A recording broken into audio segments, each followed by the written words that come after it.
Encountering Your Path to Healing, a 60-day healing devotional written by Dr. Kevin Zadai. Day 32.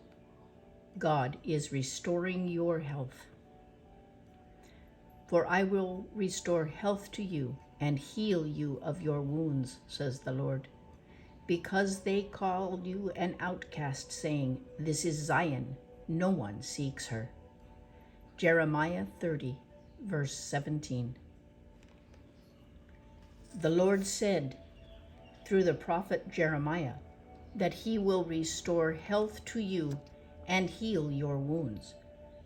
This is a promise from God. Every time you read a scripture, it is the very word of God for your life. It is timeless.